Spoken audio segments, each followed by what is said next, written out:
Housing prices won't go down, and it's not because of what you'd think. In fact, demand is collapsing, but we haven't seen home prices come down as much as what we thought they would. And it comes down to these brutal truths sellers do not want to face. Let's talk about it. So something is just off right now. And if you've been paying attention and watching videos and consuming media, you can feel it too. This isn't just a sluggish market. It's something else, something deeper, something way tighter. And buyers are quiet, right? And sellers even quieter. We're seeing fewer homes hit in the market than we've seen in over a decade. And it's not because everyone just suddenly loves their home, right? A lot of people actually want to sell. Nobody wants to trade a 3% mortgage for a 7% one, hands down, right? That's not fear. It's just simple math. That extra $1,000 a month to move sideways doesn't even make sense for most people, even if their home value has gone up. And that's the trap, because people aren't staying because they want to. They're staying because they're literally stuck. And until something big shifts, that's not going to change. But here's where things really get tight, because when people don't sell, the ripple effect hits everyone. If you're wondering why buyers still can't find homes, you're not just imagining it. The listings just are not there. And it's not just seasonal either. It's actually something structural. In a lot of different metro areas, new listings are down like 30 to 40% from the norm. Just think about that, 30 to 40%. And that's not like a little dip. That's a drought. Fewer homes listed means fewer sales. And fewer sales means everything starts to seize up. Normally when demand drops, prices usually follow, but not when supply drops with it. When there's nothing to buy, prices hold. Sometimes they even go up. And that's how a weak market can still look expensive. It doesn't take a flood of buyers to keep prices up. It just takes a trickle of desperate ones and zero competition. That's what we're seeing right now.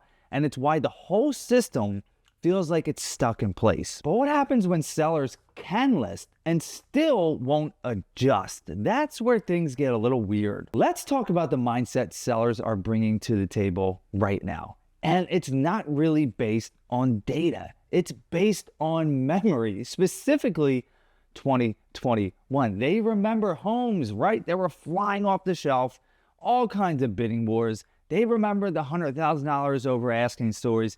And they think that their house can do literally the same thing even when the buyers have disappeared. So what do they do when it doesn't happen? They don't just cut the price.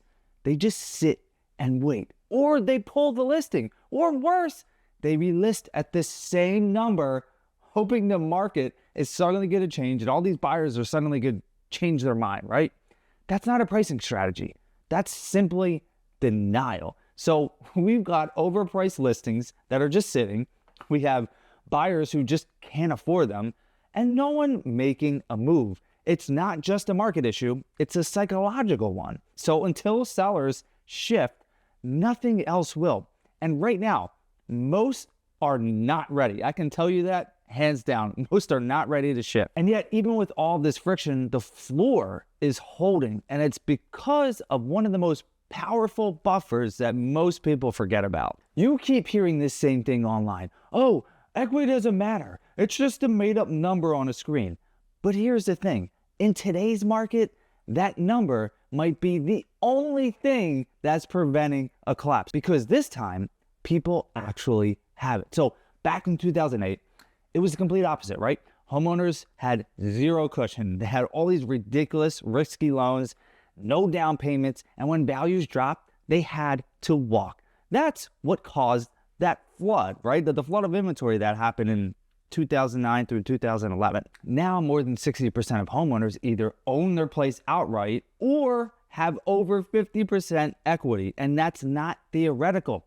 That's insulation. It's giving people options in a down market and a reason to not panic sell. So when you wonder why prices haven't crashed yet, that's a big part of it. Equity might not fix everything, but it's holding the bottom up. And without it, we'd be telling a much different story. But just because we've avoided a crash doesn't mean we're in the clear. This slow grind is doing damage of its own. There's no big bang here. There's no dramatic crash. It's just a slow, painful drag, a market running out of gas inch by inch. We have transactions that are way down. We have confidence that is like completely shot, and people are just burned out from trying to make sense of it all. And yet prices still sitting up there. It's crazy. It's so strange because buyers are exhausted from chasing affordability, sellers are frozen in place, and rates just keep hammering both sides. And it's not a recovery,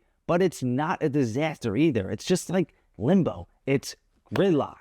This is death by 1,000 rate hikes. This is like trench warfare between buyers and sellers with no movement either way. And the longer it goes, the worse it feels. It's not explosive, but it's definitely corrosive, right? That's a better way to put it. And yet this isn't happening everywhere, which is exactly why the headlines keep getting it wrong. People love to say the markets are crashing. They've been saying it for years. I got so much pushback on a previous video I did. But when you ask where, they rarely have an answer besides Florida, Texas, and maybe, I don't know, Arkansas, right? It's just these few places. It's hyper local. What's true in Boise, Idaho, might be totally different up in Boston, and I can tell you it is totally different. So one zip code can be sliding while another's heating up tremendously. Even within the same metro area, it's split.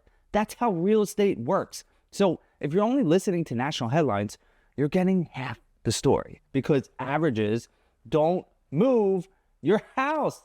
Local demand does, and local supply. So yeah, you have some of these big markets that are correcting, which is great, and we need that. But others are steady. But others are steady or even bouncing back. It's not about the market. It's about your market. But if things were to tip over, what would it actually take? Look, this isn't a crash. I can't say that enough. That's not a crash.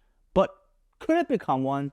Honestly, do you think it can? Sure, but not without pressure. And I'm talking about the kind that builds fast and hits really hard. There are only 3 things that could really flip this market on its head. First, you have a massive drop in interest rates that floods the market with new listings. Second is a job market downturn, a major job market downturn at that forces people to sell. And third, policy changes like tax reforms that reshape seller behavior, and we all know the government just sucks at everything they do, so who knows if that will ever happen. Any one of these things could shake things loose, 2 at once. That's when you will feel like the wheels are really coming off. That's when the fear kicks in. But right now, none of that's happening at a very high level. So instead of a crash, we're stuck in this slow motion standoff. And it's stable, but it's fragile and it's more confusing by the week. So with all that, what does it actually mean for you? Because that's what's really important. What do you do in a market that won't move? Here is where we really are. The market's not falling apart, but it's definitely not healthy. Buyers are priced out, affordability's through the stinking roof, sellers are locked in, interest rates are holding everything hostage at 7%, and they just like won't come down for whatever reason. But it's not a 2008 scenario, guys. Come on. We're not in this boom or bust right now. We're somewhere in the middle, and we're stuck, and I'm calling it a gridlock. And the longer it drags on, the harder it is to know what to do next. So I really want to hear from you. What's happening where you live, right? I only care about where you live. I don't care about, these certain areas that everyone likes to talk about. Specifically where you are, tell me what's happening. And if you want to hear more, check out this video about why I believe the housing market is not going to crash.